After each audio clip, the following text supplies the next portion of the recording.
Entonces, me voy a presentar. Yo soy doctor en biología, estuve en los Estados Unidos, hice un posgrado en el Instituto Western Center, de allá de Oregon, y mi trabajo fue sobre dinosaurios. En el año 99 escribí mi primer libro sobre dinosaurios. Mis manos han desenterrado la historia.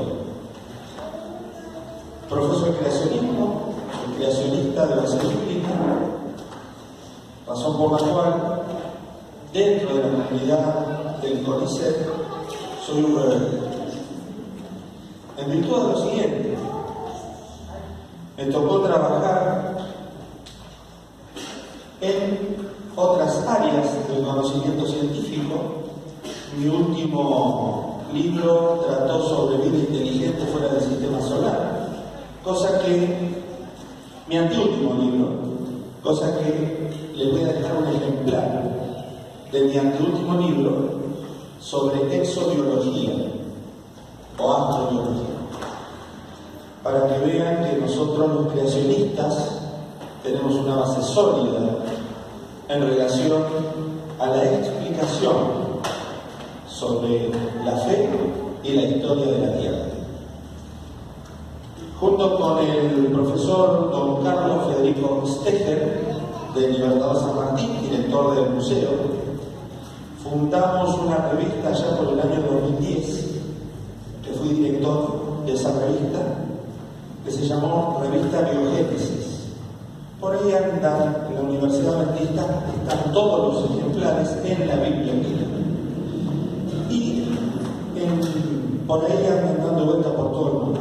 Como también estos libros que ustedes pueden conseguir o googlear, como se dice ahora, mi nombre, pongan Oscar Mario Ponce, creacionismo, y ahí van a salir documentales, charlas, conferencias sobre el arca de Noé, el diluvio, pero obviamente con la base científica que requiere mi titulación. El tema de la evidencia fósil de los dinosaurios ha sido un tema recurrente y muchas veces un problema para poder explicar y relacionarlo con la historia bíblica. Habida cuenta que, imagínense en este mundo sin pecado y con esos animales, con esas fauces tan grandes como el T-Rex, ¿no? Y otros animales que posteriormente vamos a mencionar, que ustedes han mencionado. Yo creo que considero que el Tiranosaurio Rex nos vendió Hollywood.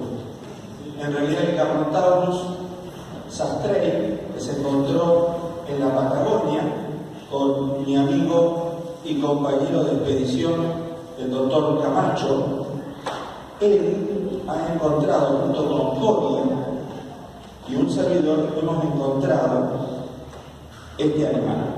Y es el carnívoro más grande que el Tiranosaurio Rex. El Tiranosaurio Rex, como bien ustedes decían, tiene unos 10-11 metros de altura, de tamaño, desde la cola hasta la cabeza, y el Carnotaurus sastrei tiene 16 metros de largo, cosa que se queda muy chico el Tiranosaurio Rex. Pero bueno, Hollywood y Jurassic Park y Jurassic Park. Aunque yo tengo mis reservas en relación a Jurassic Park.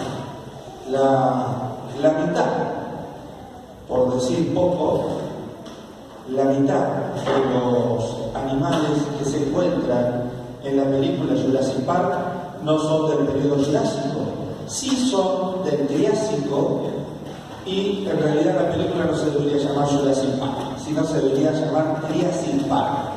Pero bueno, el asesor de Spielberg le acuñó el nombre Jurassic Park, y la novela de Crichton señala como Jurassic Park. Evidencia fósil. Bueno, voy a pedir que me ayuden a pasar, ya que no tenemos a disponibilidad el puntero. Bien, ustedes están planteando, espero que funcione, el consenso generalizado de los autores evolucionistas es que la mayor evidencia disponible para la teoría de la evolución de las especies, aquella que profesara don Charles Darwin, es aquella que está representada por las pruebas que apuntan a la paleontología.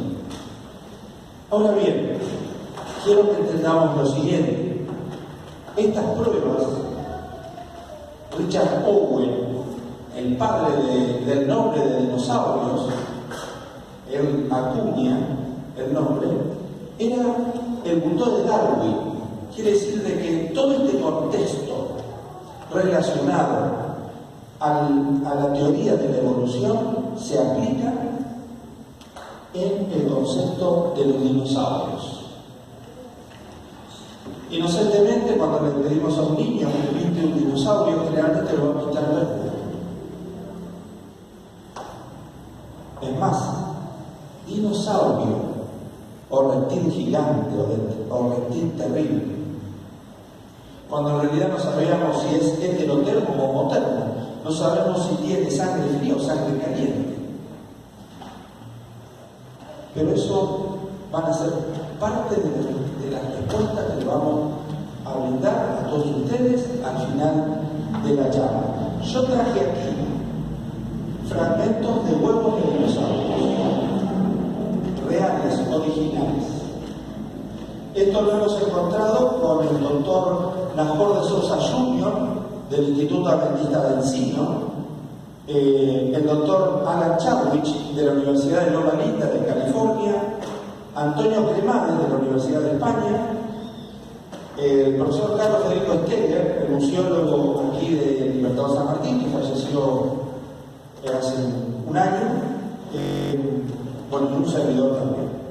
Hemos estado trabajando en relación al sur, hemos investigado y hemos estado relacionados con la Asociación Paleontológica Argentina. Hemos trabajado con los museos que son originales. Así que después van a tener posibilidad de ver que no todos los dinosaurios eran gigantes. Está el Mosaurus, que es un dinosaurio del tamaño de la llave de Gauss. O sea, el Mosaurus tenía este tamaño, más chico que cualquier iguana moderna. ¿Qué estoy diciendo con esto? Que muchas veces el gigantismo de aquella época se refleja en la ficción y no estamos en concordancia con lo que fue la realidad biológica. Y más que nada la realidad en la paleofauna de aquel entonces. Ahora bien, este consenso generalizado dice tener pruebas. Y en realidad no son pruebas. ¿Por qué? Por la carga teórica que tiene la prueba. La carga teórica que tiene una prueba es tan subjetiva porque quien elabora y quien analiza la prueba va a estar basado en conceptos preconcebidos. Es decir, si la persona se nutrió de conceptos evolucionistas durante su época de facultad, esa persona va a tener conceptos evolucionistas y va a analizar el registro fósil viciado por ese concepto. Por el contrario, si tenemos otra clase de conceptuación, vamos a estar, la prueba se va a manejar en círculos. ¿Qué es lo que pasa con el caso de los dinosaurios? Muchas veces no se hacen pruebas de carbono 14 de datación radiométrica que por eso se le acuñan millones de años. Y entonces eso no coincide con el relato de la creación y el diluvio, y eso no tampoco es coincidente con las citas de la hermana Juana, la cual plantea unos 6.000 años de historia natural de la Tierra. Es decir, más allá, dice la hermana White, Patriarcas y Profetas, quienes navegan en estas teorías navegan en un océano ignoto, perdidos sin brújula y sin timón.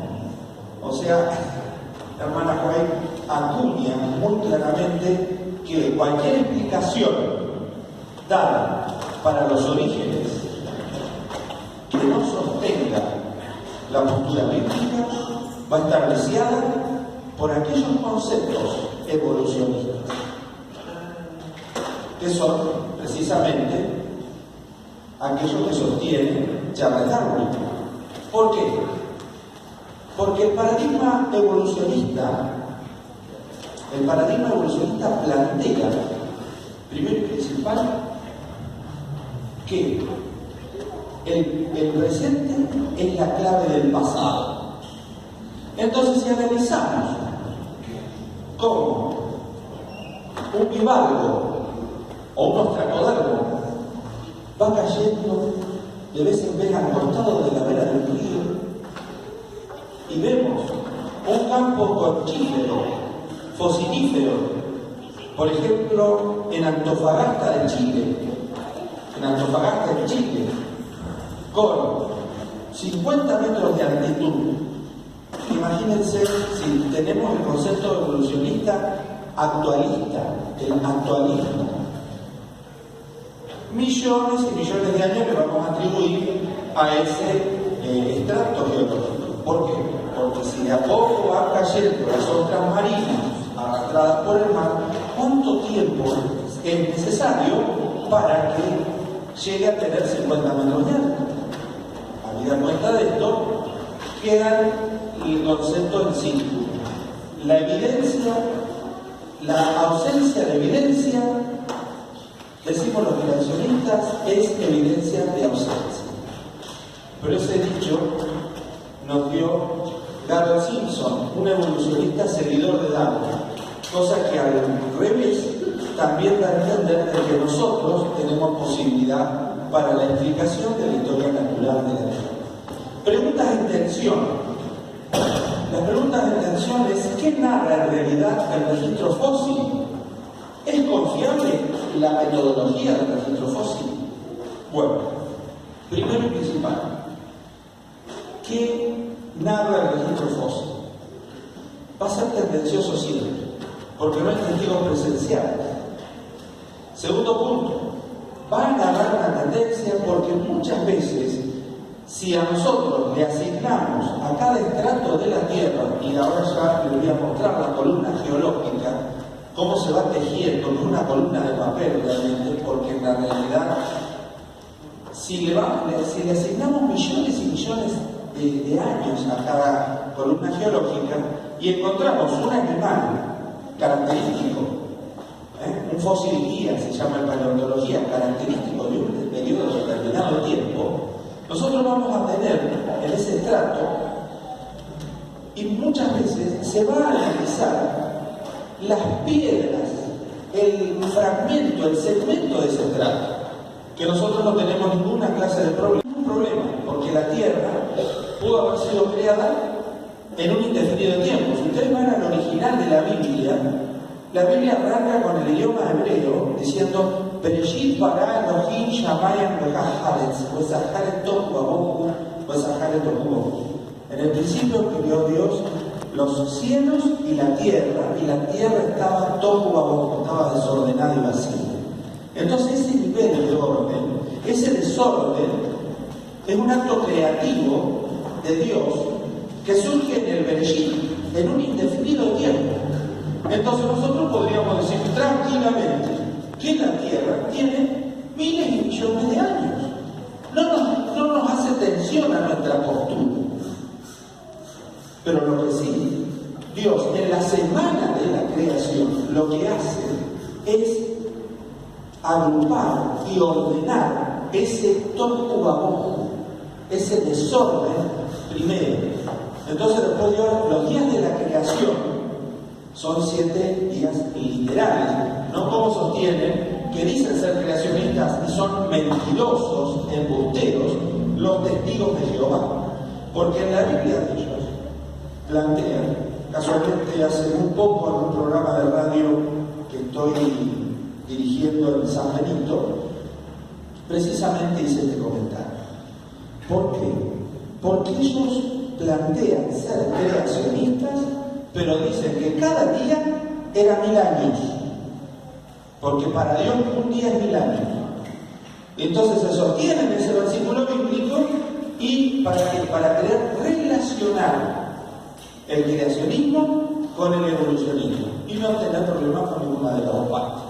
Yo creo que hay que asumir posiciones muy claras y definidas en este tema. ¿Por qué? Porque Jesús relacionó a la creación y al diluvio con un evento real, una fenomenología real que pasó en la tierra. Jesús, y lo relaciona con su parucía, con la venida de Él, en gloria y majestad. Entonces, si tenemos problemas para explicar el origen, vamos a tener problemas al final de la historia cuando tengamos que explicar la venida de Cristo en gloria y majestad. Fíjense, eso es lo que yo veo con los temas de la Biblia, que están todos relacionados. No hay parcelas de inspiración ni de revelación en la Biblia. La Biblia es toda inspirada, porque los santos hombres de Dios hablaron siendo inspirados por el Espíritu Santo. Bien, otro punto, ¿qué narra realmente el registro fósil? Es debatible, está sujeto al grado de apreciación de las cosas. Pero yo después les voy a mostrar nuestra postura, ¿qué narra realmente el registro fósil? ¿Es confiable la metodología de la clasificación, por ejemplo, de los dinosaurios? Ustedes estuvieron hablando de ornitisquios, saurisquios. ¿Saben qué? Son evolucionistas.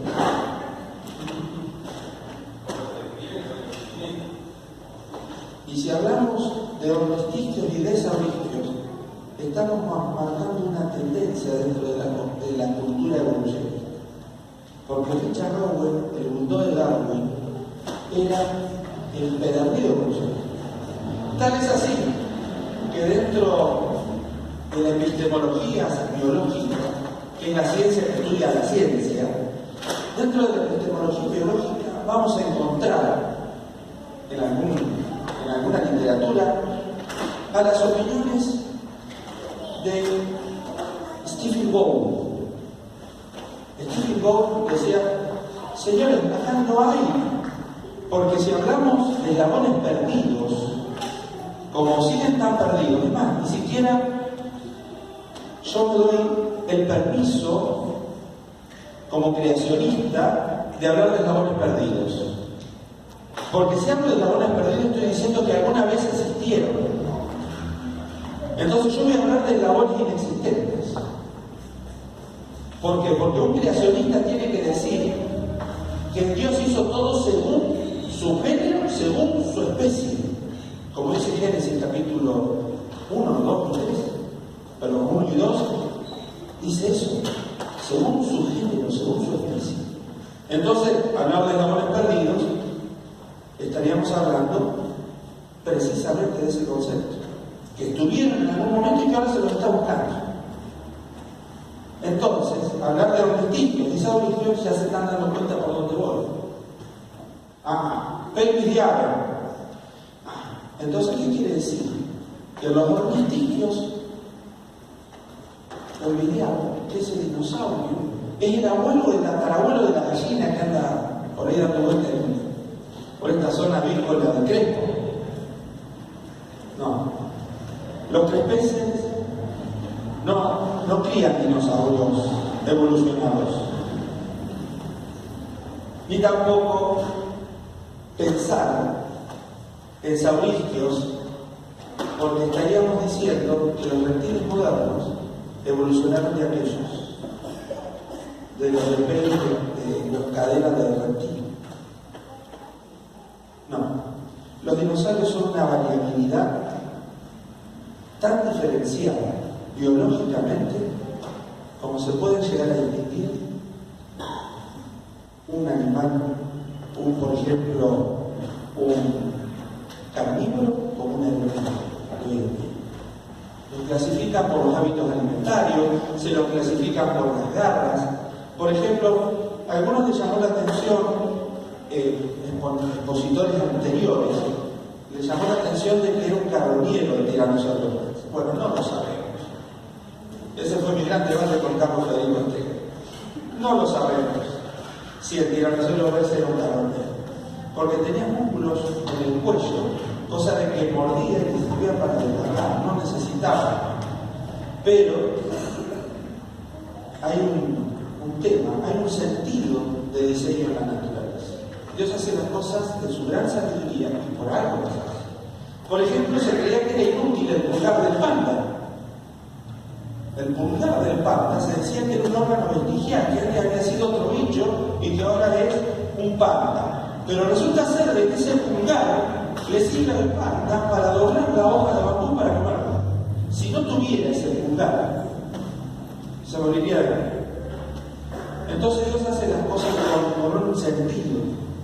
Por eso apuesto yo a la postura del diseño inteligente, que es la creencia que sostiene oficialmente la Iglesia Adventista del Séptimo Día.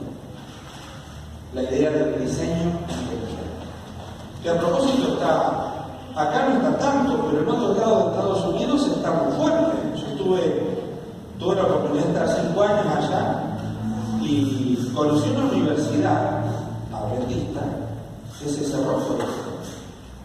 La universidad que hacía, había docentes infiltrados, evolucionistas, y prácticamente hablaban de evolucionismo dentro de las clases creacionistas. Un debate terrible. Pero bueno, ¿qué dicen los registros paleontológicos sobre los dinosaurios? Eso lo vamos a ver. ¿Hay vicios de interpretación al analizar los fósiles de dinosaurios? Ya creo que estamos a la altura de contestar esa pregunta. ¿Hay vicios? ¿Hay malas intenciones al analizar esos fósiles? Sí, las hay. Las hay. Es más, no sé a quién le tocó el iguanodonte. El iguanodonte. Bueno, el iguanodonte está muy bueno ese gen, porque se lo llamó, quien lo descubre fue un médico inglés en Sussex, Inglaterra. Este médico inglés iba con la esposa, el médico rural iba con la esposa por la zona rural, curando a sus pacientes. Y se sentó a descansar con la esposa, a comer sus bocadillos, y ve que al costado de una peña sobresalía un hueso. Y la empezaron a descargar y vieron que la cabeza era gigante, pero era muy parecida a la iguana moderna. Y de ahí se llamó el iguanodonte. Primero tenía un cuerno el iguanodonte, porque se le había puesto en la nariz. Si ustedes ven las primeras reconstrucciones de Gideon Mendel, se le había puesto arriba de la nariz el cuerno. Pero después, análisis posteriores y otros descubrimientos del mismo animal demostraron y determinaron de que no era un cuerno, que era la garra. Así se va tejiendo todo el camino del error dentro de la oración de la paleontología. No era un cuerno, era una garra. Pero como nunca habían visto una garra tan grande, a propósito, una garra de 11 centímetros, cuando la garra de un león es de 6 centímetros. Bien, pero así se va tejiendo la paleontología en el camino del error. Y ni hablar con la antropaleontología, la parte antropología, la parte antropológica. Hay muchas falsificaciones de cráneos, ¿no? Por ejemplo, a un profesor universitario seguidor de las teorías de Darwin, los compañeros de facultad y unos amigos, quedanditos amigos, salieron de caminata y escondieron ahí un cráneo que sí que era muy antiguo, pero le pusieron una mandíbula de un chimpancé reciente. Y así se empezó a construir el nombre de Neandertal, basado en las reconstrucciones falsificadas de ese cráneo que no se sabía que era un homínido según la postura de los evolucionistas, pero en realidad tardó 50 años en descubrirse esa gran mentira. 50 años, 50 posibilidades, año por mentira.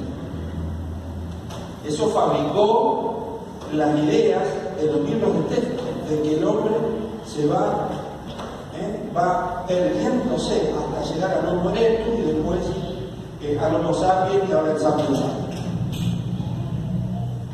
Cuando se analizaron los restos fosilíferos a la prueba de la florina, que es cuánto flúor contiene un hueso, el cráneo tenía unos 500 años de antigüedad. Era viejo. Pero la mandíbula tenía solamente 5 años. Ahí se descubrió la gran mentira. El hombre de Pinto se llama. Búsquenlo, quien quiere googlear y le gusta. Hombre de Pinto. Los evolucionistas no se lo van a decir. No. Y no se lo van a decir por estos conceptos. Pero bueno, los evolucionistas plantean también, en el tema de los dinosaurios hay montones de errores. ¿Tiene base científica el concepto de diseño inteligente? Por supuesto. Por supuesto que tenemos bases y muy científicas. Como lo sostiene el creacionismo de base empírica, es sí. Evidencia que existe respuesta. Ahora sí les voy a pedir, ahora vamos a ir un poquito más rápido. Bien, proceso de fosilización. Si ustedes quieren poner en jaque mate, o en jaque al menos, a un evolucionista, van a hablar ustedes de procesos de fosilización. Les van a hablar de tafonosis, de tanatocenosis, pero esos son términos que si quieren los analizamos, pero no valen la cuenta. Si un organismo muere, y fíjense cómo el concepto actualista de los evolucionistas no se da. Si un organismo muere ahora en la actualidad, sin un enterramiento y sin unas condiciones dadas, ese animal se va desintegrando, se va perdiendo con el paso del tiempo y no queda nada. Los hongos, las bacterias, los descomponedores del primer orden no dejan nada. Van a quedar los huesos y después ni los huesos quedan, solamente células. ¿Esto es así? Es así. Entonces, para que se genere el proceso de litificación o petrificación, aquí tengo la costilla de un tigre de dientes de sable, un fragmento de costilla de un espilodón popular. A la textura y al frío ya se dan cuenta que es piedra. Para que logre reemplazar el tejido de la orceína, los osteoblastos y los osteocitos que constituyen los huesos, esto tiene que haber tenido un enterramiento rápido, porque si no, vuelvo a insistir, los descomponedores van a hacer de que esta muestra no exista. ¿Y qué tiene que haber? Tiene que haber procesos de enterramiento rápido. Por ejemplo, si vamos a analizar los árboles, ustedes van a ir a cualquier bosque petrificado del mundo y yo los voy a desafiar que encuentren raíces petrificadas. No van a encontrar una sola raíz. ¿Por qué? Porque esos son fósiles alóctonos. ¿Qué quiere decir? Que el agua los ha corrido, y esa es la explicación que nosotros damos. Los evolucionistas no tienen explicación a esto. Ellos dicen, este es el bosque petrificado de Talampaya, por ejemplo, o del Tají del Valle, o del Valle de la Luna. Bosques petrificados, pero no van a encontrar raíces petrificadas. Porque esos bosques fueron arrancados de un lugar y puestos en otro lugar. Por eso no son fósiles autóctonos, sino son fósiles alóctonos. Y esa explicación a mí me sirve para poder ilustrarles a ustedes de cómo nosotros encontramos los dinosaurios. Bien, volviendo al tema del proceso de fosilización, ellos creen, bajo el concepto actualista, que bueno, un animal murió, lo tapó el agua. Fíjense que ellos no pueden sacar la postura del agua, porque del agua está la sal, y la sal es la que fosiliza. ¿Me explico? O sea, no pueden sacar ellos ni concepto de agua. También nosotros en nuestro modelo catastrofista, hay agua por el tema del agua del diluvio. O sea, pero ellos lo explican de otra manera. Ellos dicen que bueno, que ese animal quedó bajo agua, después hubo un enterramiento. El soterramiento tiene que ser por obducción. ¿Qué quiere decir? ¿Por qué no hay fósiles ahora? Porque no hay posibilidad de fosilización ahora. Porque no se dieron las condiciones paleoambientales que se dieron en el pasado en el proceso del diluvio, donde no crean que el diluvio era agua cayendo nomás. Dice patriarcas y profetas que no solamente Dios mandó agua del cielo hacia la tierra, sino que Dios abrió las cuencas del abismo y surgió hacia arriba. Entonces ahí sí podemos explicar que los fósiles se fosilizaron, que esos animales se petrificaron. ¿Por qué? Porque generó la obducción, que ellos explican. Por eso dicen, no hay fósiles si no hay obducción. Bárbaro, ¿y qué es la obducción? Es el enterramiento rápido, repentino y catastrófico. Acá tiene que estar el factor sorpresa. Como dice la Biblia, Dios mandó el diluvio y fue, y se abrieron las cuencas y ahí está. Es más, podríamos comparar esas cuencas de agua. Fíjense que todas las evidencias apuntan a eso. Por ejemplo, una evidencia a favor nuestra: mucha actividad subacuática en los continentes. Más del 80% de los continentes tiene sedimentos marinos. A lo que uno tendría que preguntarse, ¿qué hacen tantos sedimentos marinos en el continente?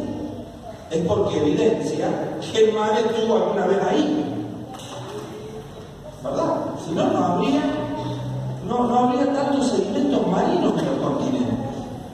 Bien, columna geológica, ellos dicen que cada periodo de tiempo le atribuyen miles y millones de años, ¿verdad? Tenemos las eras geológicas, después los tiempos geológicos y después las formaciones geológicas que surgen a raíz de esos tiempos. Bueno, algunos profesores universitarios me he enterado, creacionistas, que no la pueden explicar, porque no han leído Génesis capítulos 6 y 7, porque ahí está muy clara cómo se puede explicar. Por ejemplo, hay veces que los estratos no aparecen, se marcan de una manera abrupta de un estrato a otro. Eso la Biblia lo pone muy claro cuando dice que después Dios pasó un viento recio. Entonces, cuando pasó un viento recio, ¿qué generó? Erosión iónica. ¿Lo podemos explicar o no? Si la Biblia nos da la clave. Dios mandó el viento recio, erosión iónica. Después las aguas iban descendiendo paulatinamente. Y lo que no descendió se hizo cubito. Es decir, los procesos de glaciación. También lo podemos explicar. También lo podemos explicar. Para fundamentar nuestra fe y nuestra lógica de la fe y la razón que tiene que sostener nuestra creencia, ¿verdad? Porque Dios nos pide a nosotros, ¿saben qué? Un punto racional. Dios no nos deja en el aire, siempre nos da fundamentos para creer. Bien, los estratos geológicos en donde aparecen los dinosaurios no coinciden con el modelo evolucionista. ¿Por qué no coinciden? Porque donde aparecen los dinosaurios, repítamelo, Triásico y Jurásico, el Cretácico, en esos periodos de tiempo no aparece la comida. Entendiendo, ustedes hablaron, por ejemplo, del Diplodocus, del espinosaurio, estuvieron hablando del Pachycephalosauro. Esos animales comían más de 1000 toneladas, más de 1000 kilos de carne vegetal por día, de vegetación. ¿Dónde está la vegetación que comían durante tanto tiempo esos animales? Si en los periodos de tiempo, si esos tiempos geológicos tuvieran millones y millones de años, ¿qué comieron los dinosaurios durante tanto tiempo? Eso no lo pueden explicar los evolucionistas. Ellos dicen, bueno, acá Triásico y Jurásico, acá están los dinosaurios. Pero la paleofauna no la pueden dibujar. Las reconstrucciones paleofaunísticas también están viciadas por modelos evolucionistas. Pero es la voluntad o el deseo que tienen. Porque ahí no aparecen, ¿me escucharon bien? No aparecen en los registros. Por ejemplo, las areniscas de Coconino. Por ejemplo, la formación Morrison en el Colorado. No aparece lo que comieron los animales. Tampoco aparecen las heces, los coprolitos. Yo acá traje un coprolito, que es la paleocaca. Esto es un coprolito. Está petrificado. Yo en una de mis charlas lo acerqué. Eso fue en el cine teatro italiano de la ciudad de Junín. El gobierno municipal de la ciudad de Junín me invitó a dar una conferencia sobre dinosaurios a los chicos del secundario y a la facultad de biología. Entonces uno de los asistentes no la regaló, está petrificada. Bien, es más, sabemos que era de un carnívoro, porque cuando se hizo el corte histológico, se vieron fragmentos de células de hueso, quiere decir que trituró y después el organismo se dedicó a resto. Bien, ¿por qué entonces el modelo evolucionista no está bien, no aparece? Porque, primero y principal, si quisiéramos reconstruir como lo reconstruyen los evolucionistas, nos faltaría todo el material, toda la vegetación abundante que tendrían que haber comido. O las prusianas. Bien, tipología de pisadas de terópodos. Bueno, si ustedes prestan atención ahí, está bastante oscura, pero ¿qué me dicen que entre estrato y estrato hay pisadas del mismo animal? Si eso fueran millones y millones de años entre un estrato y otro, la caminata de ese dinosaurio ha sido larga por millones de años, no han dado un paso. ¿Por qué? Porque si ustedes ven en la fotografía que está señalada con rojo y amarillo, hay una línea, porque ese es el estrato. Son dos estratos diferentes. O sea que el dinosaurio empezó a caminar en el Triásico y terminó en el Jurásico. Si esto fueran millones y millones de años entre un estrato y el otro, muy caminador el bicho, muy caminador el bicharraco. Es más, arriba está la pisada de un T-Rex, para aquellos que les gusta la ciencia ahí de Spielberg. Y al costado está en el río Paluxy, en Glen Rose, Texas. Yo estuve ahí. Y le digo que hay algunas. No soy un experto en huellas, porque los hay, pero a mí no me convencían lo que yo veía. Algunas están fabricadas. ¿Qué son las del lado mío? Sería del lado derecho de este lado, ¿verdad? Esa yo no, realmente lo han fabricado. Están muy claras las huellas. ¿Por qué? Porque no es lo que yo espero ver en las huellas de dinosaurios. Y otra cuestión, con el doctor Antonio Cremades, ahora está en España, en Sagunto, pero está como director del Instituto Adventista de Sagunto, doctor en biología. Estuvimos hablando muy largo y tendido sobre el tema de las pisadas de los dinosaurios. Y se han hecho pruebas de laboratorio, donde se ha puesto en una piscina, una pileta, un piletón, se ha puesto arena, se ha puesto agua, y se han querido fabricar las condiciones de lo que fue el diluvio. Y se echó a correr un Crotapithecus collaris, o un lagarto de collar. Empezó a caminar el animal. Y después, obviamente, que le tiraron con ventiladores grandes, con turbinas, para agitar el agua. El animal marcó las pisadas y saben que las pisadas, si ustedes las ven en el plano, se inclina para un lado como si tuviera el animal peso para este lado, después se inclina como si tuviera peso para el otro, y la línea de la cola no aparece, que lo usan como sostén los reptiles. Y al final desaparecen las huellas. Eso es lo que encontramos en todo el registro paleontológico. Inclinaciones de las huellas de los dinosaurios. Y turbiditas. ¿Qué son las turbiditas? Son las pequeñas oleajes que se marcan al costado de la pisada del dinosaurio. Ahí está. Si ustedes ven lo que marca la línea roja, esas son crucianas de Tyrannosaurus rex, de un terópodo. Si ustedes ven entre pisada y pisada, hay unas líneas de unas ondas. Eso fue, esas huellas fueron deposicionales. ¿Qué quiere decir? Que fueron hechas bajo agua. Bueno, todas las huellas de los dinosaurios aparecen con estas características. Ahora, lo sorprendente de esta huella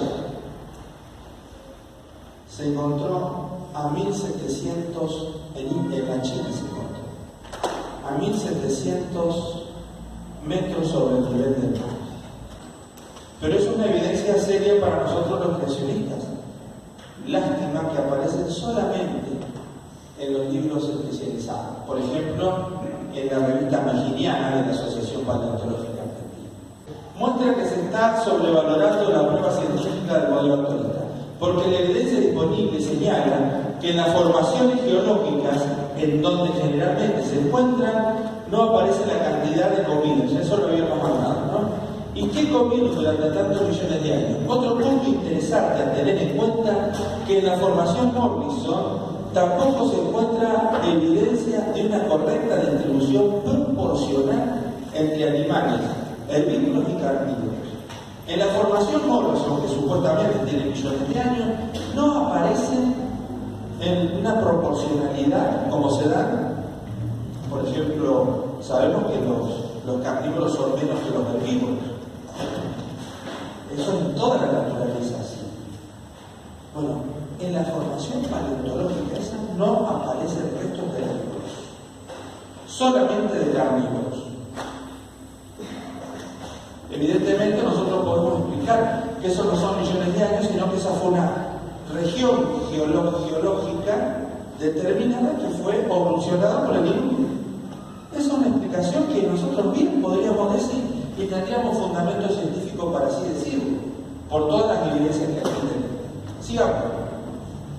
Pero eso para tener muy en cuenta. Y en la película Jurassic Park, fíjense en la número 1, no aparecen herbívoros, aparecen 2 y nada más. En la 3 creo que sí, pero en la 1 no aparecen. Evidentemente Spielberg corrigió ese error en la 2.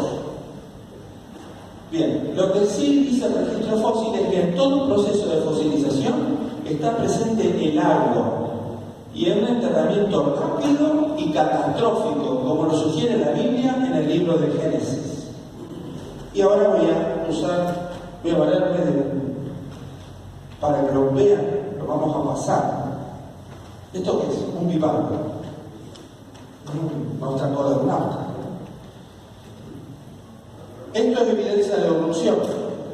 El estado vivo se le encuentra así, cerrado. Y el estado, cuando muere el animal, las dos charnelas, o sea, las dos cucharitas, las dos charnelas se abren y ustedes van a encontrar en las costas de cualquier lado del mundo, van a encontrar mitades.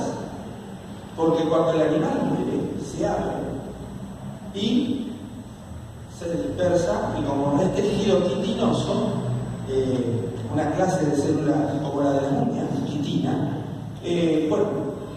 no sobrevive más tiempo que el resto de la muestra animal.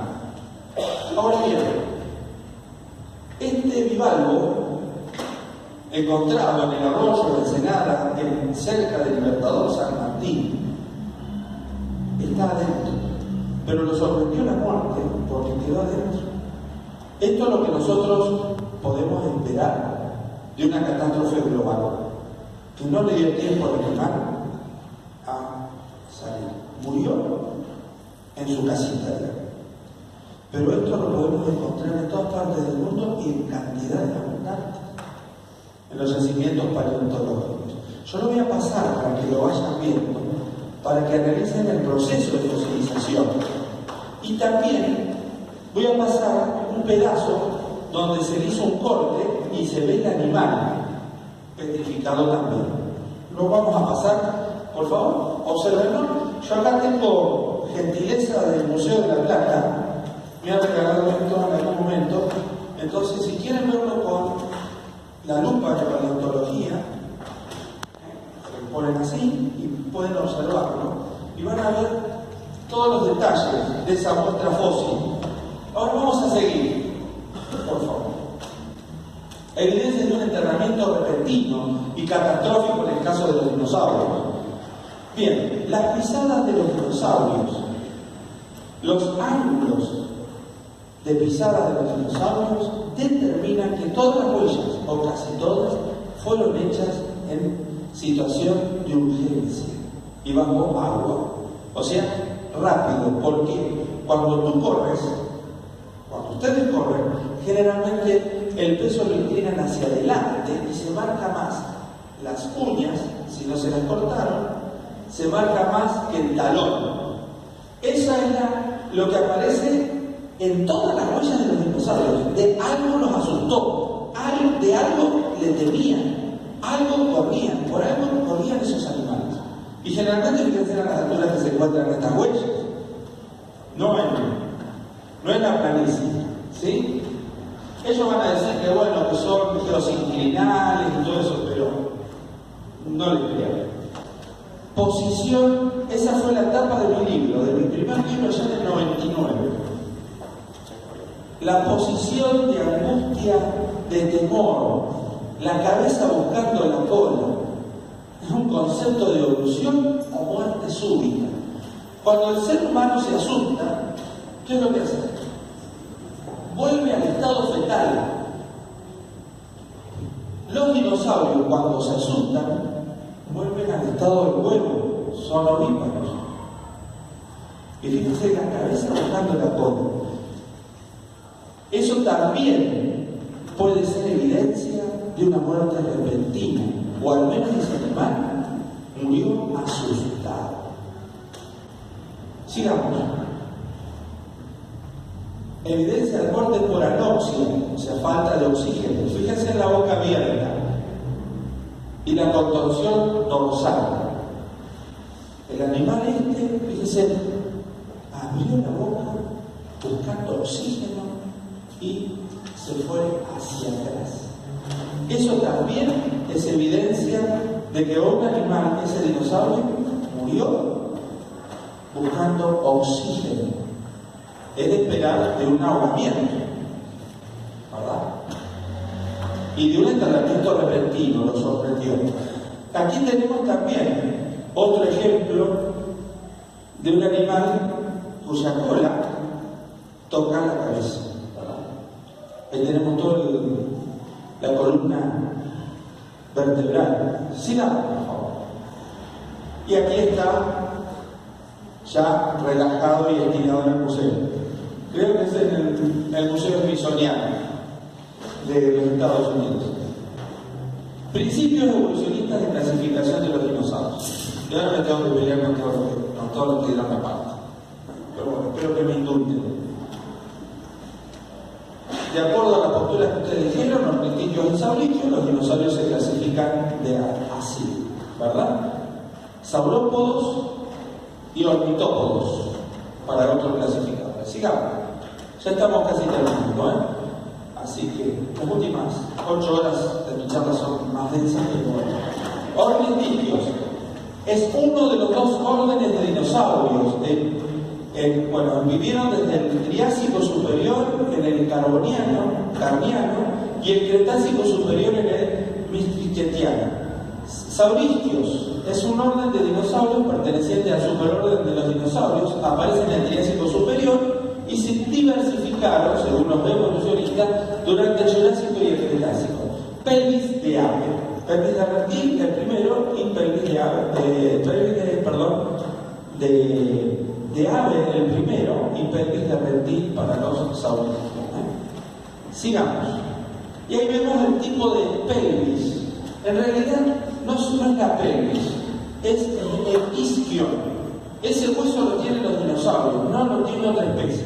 El isquion, que es como un balancín para que justificar el bipedismo en algunos dinosaurios. El isquion está desplazado, vamos a seguir. Ese hueso es el que hace que se clasifiquen los dinosaurios como se los clasifica. Fíjese el poco contenido científico que tiene esta teoría. Un hueso. Bueno, acá está, ¿no? Los saurisquios, la cadera de lagarto se clasifica de esa manera y el ornitisquios, la cadera de ave, se clasifica de esa manera. Pero el hecho que en la naturaleza veamos ese diseño en la actualidad, quiere decir de que Dios usó un patrón de diseño. No quiere decir que era una variabilidad de la especie, sino que Dios usa el mismo diseño y lo va a ir compartiendo, ¿no? Dios hizo la genética de los dinosaurios, está hecha que hasta ahí es un dinosaurio. Por ejemplo, hay errores, por ejemplo. Los dinosaurios no volaban. Entonces el pterodáctilo no es un dinosaurio, porque los dinosaurios no volaban. Pero ¿qué pasa? Ellos quieren hacer creer a la gente que el dinosaurio fue evolucionando. Algunos se extinguieron lo más grande y los otros evolucionaron. ¿Y qué aparece? Aparece, no sé si ustedes están al tanto de los documentales de National Geographic, pero aparece un ave que se llama Archaeopteryx, que era mitad ave, mitad dinosaurio, y que tenía alas. No, el Archaeopteryx, señores, era un ave, no era un dinosaurio, porque los dinosaurios no volaban, ni tampoco andaban en el agua. El Mosaurus no era un dinosaurio, y la Biblia habla del Mosaurus, posiblemente sea el behemoth que aparece en la Biblia, el leviatán, esos animales que narran el libro de Job. Bien, sigamos. Y ahí va generando toda esa idea de la clasificación, ¿no? Sigamos. Y después otro principio de clasificación es la cabeza del dinosaurio. Pero es lógico, si vemos con esas fauces, es lógico que es un carnívoro. Los dientes hacia atrás, aserrados. Eso va a determinar de que el animal, la única escapatoria que tiene es ir a la garganta. Por eso la inclinación hacia atrás. Pero eso es un modelo de diseño. Sigamos.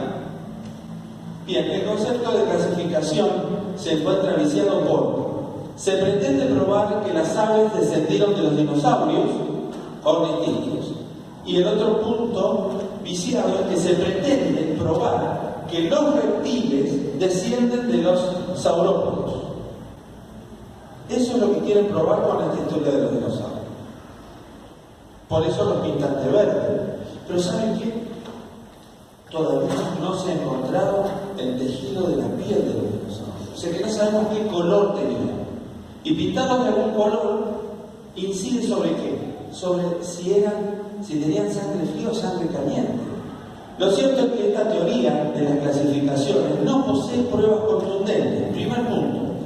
Se desconoce el tipo de sangre que poseían estos animales, ya que no se ha encontrado tejido blando, puesto que si un tiranosaurio rex es el abuelo de una gallina, debería poseer sangre caliente y poseer plumas. Pero ellos hacen una mezcla, no. Sin pelo, pero sin plumas, pero es característico de los mamíferos de tener pelos, ¿verdad? Característico de los mamíferos. Bien, se desconoce la coloración de los dinosaurios. Por lo tanto, eso es tendencioso y vicioso. En el caso de que el diplodocus, por ejemplo, tuviera o tuviese sangre caliente, como lo pretenden hacer creer, ¿Cómo hace un corazón para bombear? ¿Qué tamaño tiene que tener? ¿Qué caja torácica tiene que contener ese corazón para bombear sangre desde la cabeza hasta 25 metros para atrás, que es la cola? 25 metros de bombeo. Impresionante. ¿Qué válvulas cardiovasculares tendrían que tener? Bien, sigamos, ya estamos creo que en lo último. ¿Hay otro modelo taxonómico posible? Sí, es mucho más sencillo. Es el bíblico. Todo hizo Dios según su género, según su especie. Y los dinosaurios, Dios los llamó a su exterminio porque solamente Él sabía las condiciones que iba a hacer, que iban a tener la tierra después del diluvio bíblico. Porque Dios inicia un diluvio en primavera, para que terminara el diluvio en primavera, para que cuando salieran los animales del arca tuvieran pastura. Por 5 razones yo sostengo que los animales del arca son animales jóvenes, porque después del diluvio, ¿qué tenían? Que reproducirse. Entonces tenían que ser jóvenes. No esos dibujos que a veces aparecen en algunas historias bíblicas que los hacen a los elefantes sean maduros, adultos, no. Por una cuestión del paso del arca, por una cuestión de las heces del animal, por una cuestión de lo que comían los animales y por una cuestión de higiene dentro del arca y por otras cuestiones que también el tema del arca, si algún día significa, se lo presentaré en una charla un poco más intensa, les puedo asegurar que tenemos un diseño inteligente. Dios prevé las cosas. Dios no es que largó un diluvio y paró cuando tenía que parar, sino que Dios en su sabiduría, fíjense, la Biblia dice que Noé entró con 600 años y salió con 601 años del arca. Un año es la gesta del diluvio. Si ustedes buscan la cronología bíblica, se van a enterar que fue esta gesta. Porque empezó en primavera y termina en primavera para que los animales tuvieran. Dios es un ser que lo prevé todo. Dios es un ser maravillosamente bueno, justo y bueno, piadoso. La hermana Juárez dice que algunos animales que Dios no había creado no entraron en el arca. Prestemos atención a eso. Que algunos animales que Dios no había creado. El antediluviano, nosotros, la idea evolucionista es que eran monos, por eso los creemos menos capaces, pero eran muy capaces, mucho más capaces que nosotros, porque estaban más cerca de la creación. Su capacidad intelectual era mucho más grande que la nuestra, los antediluvianos. Eso no lo vamos a reconciliarnos con ese concepto, ¿verdad? Bien, ahora sí, tenemos un modelo mucho mejor y más creíble y menos fantasioso. Los evolucionistas terminan creyendo que la vida evolutiva en el planeta Tierra es una prueba y error, prueba y error, prueba y error. No, Dios no juega a los dados. Dios es un Dios sabio, omnisciente, omnisabiente, lleno de amor y de bondad. Y que está reservado que conozcamos estos animales, sin lugar a dudas, aquello que Dios creó de todo esto. Algunos pueden haber sido experimentación genética. No creo que todos los dinosaurios hayan sido experimentación genética. Pasa lo mismo con los perros. Hay un modelo original de perro. Después los otros los fabricamos nosotros. Por ejemplo, el dogo argentino es un invento nuestro. ¿Pero por qué? Porque Dios hizo una variabilidad, una energía genética tan elástica que hasta dónde podemos llegar. Bueno, los antediluvianos llegaron a tocar la idea del diseño de Dios. Y Dios no lo permitió. Dice que la tierra estaba llena de maldad y como en los días de Noé, mis amigos, esperamos cielos nuevos y tierra nueva donde more la justicia. Esto es hasta acá. Quien quiera preguntar, que pregunte. Tengo fe y razón para la historia de la tierra. pero nunca descartando la palabra de Dios. Ni en este tema, ni en ningún otro. ¿Preguntas? Si no, sí, usted. Vamos a abrir el micrófono. Los dinosaurios entonces fueron creados por Dios al principio, junto con todos los otros animales. Sí, sin lugar a dudas. Y, lógicamente, como todos los animales, eran herbívoros, porque no existía la muerte, ¿no es cierto?, antes del pecado. Es así. Tal cual. Así lo sostiene la Biblia, así lo sostiene la Mamá Juan, así lo sostiene. ¿Alguna otra pregunta? Interesante la pregunta. Una fosilización, que se han encontrado muchos dinosaurios fósiles. Pero se han encontrado también animales de los cuales conocemos hoy como restos humanos fosilizados también. Sí. Están más relacionados esa clase de animales con la historia por ejemplo, la formación geológica de Paraná. Te voy a citar el caso que se encontraron, el armadillo gigante o mintodonte, relacionado, que es del tamaño de un Fiat 600.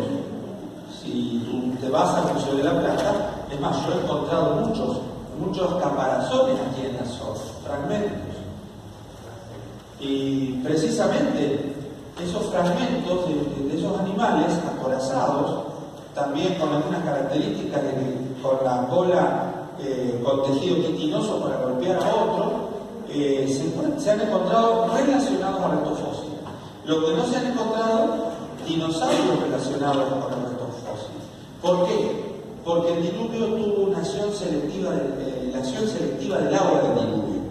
Eso lo explica Wicott y John Morris en el libro El diluvio del Génesis. Por ejemplo, aquellas cosas que son circulares, como las que andan dando vuelta por ahí, aquellas cosas circulares van al fondo, y estos animales más, con más grande, se quedan en el estrato medio, y así se va generando la columna geológica. Son diferentes periodos del mismo diluvio. ¿Está clara la respuesta, verdad? Si no, sí. El diluvio también se conoce la derivación continental, la fragmentación de los continentes, la división de la Pangea y que tiene que ver con una catástrofe mucho más allá que la caída del agua. Sí, es correcta su respuesta. Fue una pregunta con respuesta. Sí, le digo que efectivamente la deriva continental es una secuela de aquella gesta del diluvio. Yo también creo que es una secuela de aquella gesta del diluvio el tema de la migración de las aves. No sabemos por qué migran las aves, pero sí sabemos que migran.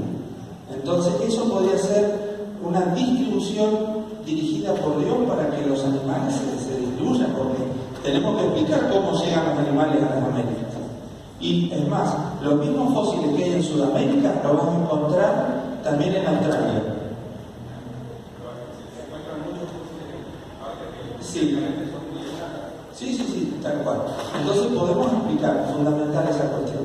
Sí, ¿no hay más preguntas? Allá atrás.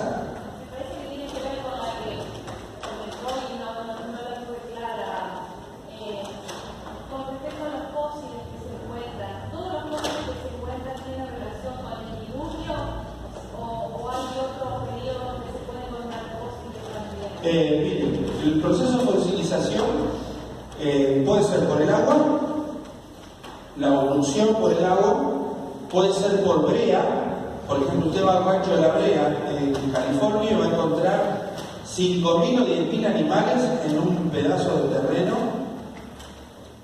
muy chico, que es lo que el Museo Smithsoniano está ahora arriba de eso, y van a encontrar todos mezclados esos animales. Va a encontrar 6 tigres dientes de sable, un bivalvo como el que está dando vueltas por aquí, que yo se los he estado mostrando, y van a encontrar también un diplodocus, todo mezclado. Eso es lo que se podría esperar por una gesta de diluvio. Porque en algunos casos es sorprendente realmente esto. Y avalando la respuesta de la pregunta de aquí atrás, el planteamiento en que más de un dinosaurio se encuentra en el momento in situ, el depredador, o sea, y la presa en el mismo momento enterrados. Lo sorprendió el diluvio, ¿no? Lo sorprendió el diluvio. Creo que eso contestaría su pregunta. Sí, se encuentran en ese tipo de estadios, ¿no? Siempre relacionado al diluvio. No existe otro proceso de fosilización que nosotros masivo, tan importante como la gesta del diluvio. Algunos creen en diluvios y recurrentes, en procesos así. La Biblia me señala uno, así que yo creo en eso. La formación del petróleo tiene mucho que ver. La lisivación del petróleo.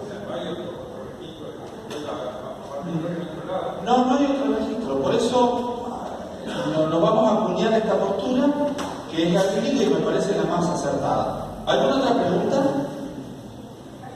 Sí, usted. Quería preguntarle, porque leyendo en algunos comentaristas dicen que dentro del arca también hubo dinosaurios que entraron.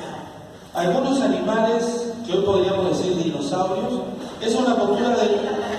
Sí, esta es la postura de la doctora Elaine Kennedy de la Universidad de Loma Linda. Ella está jubilada ahora.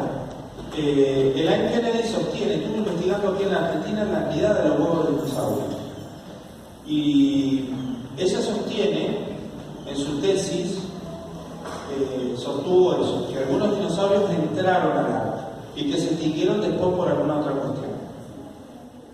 Puedo creerlo, porque el arca era muy grande, no es como generalmente se cree. Es más, yo acá te traje, entre todas las cosas que traje, por eso no me gustaría extender tanto la charla, sino que vengan a ver lo que es. El diseño del arca, como narra la Biblia, considero que era un arca muy grande y que todas las especies pudieron bajo estas características. Cachorros por la agresividad, cachorros porque después del diluvio tenían que procrear, cachorros porque comían menos, cachorros porque las heces y la forma de manipuleo, acuérdense que eran 7 los que estaban en el arca. Y bueno, la forma de manipulación y todo eso. Sí hay principios de clasificación cuando Dios nos llama a entrar al arca a los animales. Recuerden que fue Dios quien hizo ese principio, no fue el arca realmente es el arca de Dios, no es solamente se dedicó a seguir las instrucciones que el Señor le había dado. Seguro. Pero dice que todo bosque, toda peña, toda montaña fue lo que yo creo que deben haber sobrevivido, y entiendo por lo que usted me está diciendo, las ballenas, animales marinos que no fueron aceptados, o sea, no era necesario que estuvieran, ¿verdad? Los cocodrilos, alguna clase de animal que pudiera estar en estado, por ejemplo, hay una clase de reptil que puede estar un año bajo cielo, bajo tierra, con una presión osmótica baja, y después al año toma. Sí, es algo impresionante.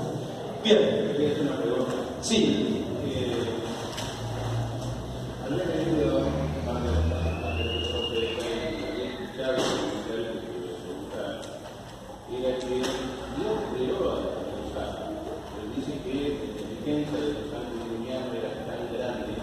Sí, es lo que estábamos hablando. Una amalgamación con la primaria. Porque por ejemplo, Dios haya hecho un animal tan obediente para ser vegetariano. Imagino que den animales que son carnívoros, están utilizando los otros para matar. ¿Usted se imagina un león? No necesita imaginárselo. Yo me lo imagino al león, pero como dice la señora Juárez, dice que Bien. En cuanto a eso, en cuanto a lo que usted dice, Dice la señora Fay que la naturaleza dice que cambió. ahí está, eso es lo que yo quería comentar, ¿no? Porque, por ejemplo, no podemos justificar solamente la anatomía externa del animal, sino que, por ejemplo, un león, si nosotros nos sorprende, los dientes, ¿cómo puede ser que no haya creado ese animal?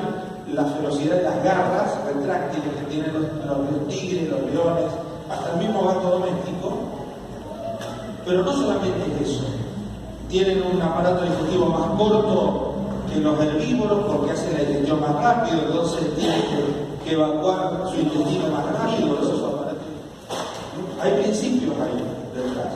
En lo que yo creo que hay dos diseñadores de la naturaleza. El verdadero diseñador y un usurpador que hizo de ese diseño los trastocó. Porque la Biblia dice que después que entró el pecado, Génesis capítulo 3, que toda la naturaleza fue transformada. Porque iba a haber invierno y verano, entonces estamos hablando de que también las plantas iban a cambiar, ¿verdad? O sea, se tenían que adaptar. Y ahora hay un proceso de adaptabilidad.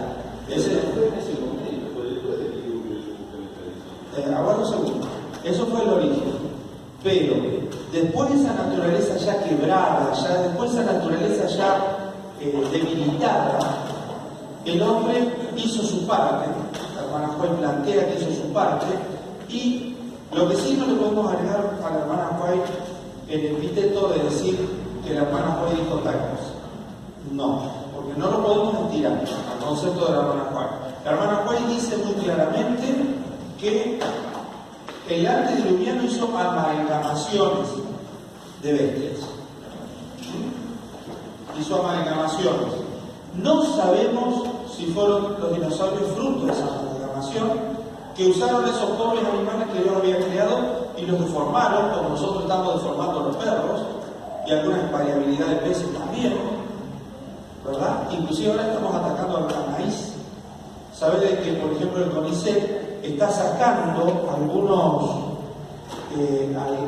dentro del genoma, le está sacando un alelo recesivo para que se aguante la sequía? Y ante una planta que producía, que necesitaba 6 litros para vivir, ahora con 2 litros de agua, por la sequía, esa planta está adaptada para vivir en el desierto. Fíjense que estamos tocando también la genética y de las plantas, no solamente de los animales. Y lo estamos haciendo ahora. Yo creo que el antediluviano también tiene esa capacidad. Yo no me animaría a decir que todos los dinosaurios fueron fruto de la amalgamación. Honestamente, yo no me animo a eso. Sí me animo a decir que al rigor de la verdad y haber estudiado que en algunos casos pudo haber sido. Bien. Quien quiera ver, que vea. ¿Sí? Esto fue una charla que ayer me pidieron que la vea. O sea que por un poco de tiempo hubiese traído otras cosas con fotos mías de expediciones que he hecho. Pero bueno, he salido corriendo con el tema. Gracias a mi esposa que está filmando de arriba, a mi hija que está con la cámara 2, porque nosotros si usted busca Carmen Ponce Creacionismo, van a bajar videos sobre ovnis, que fue el último libro que escribí, lo presenté, fue presentado en el programa Mirta Legrand y con mi amigo Fabio Serna. Investigamos juntos durante muchos años también este tema de ovnis y vida inteligente fuera del sistema solar. Por eso hay mucho para poder compartir, ¿no? Pero desde el punto de vista creacionista, eso sí. Fabio tiene otra postura, pero nos respetamos en el ejercicio saludable de los conceptos, en el mundo de las ideas. Que el Señor nos bendiga. Una feliz semana. Como soy judío, les puedo decir Shavuot Tov, que pasen una feliz semana.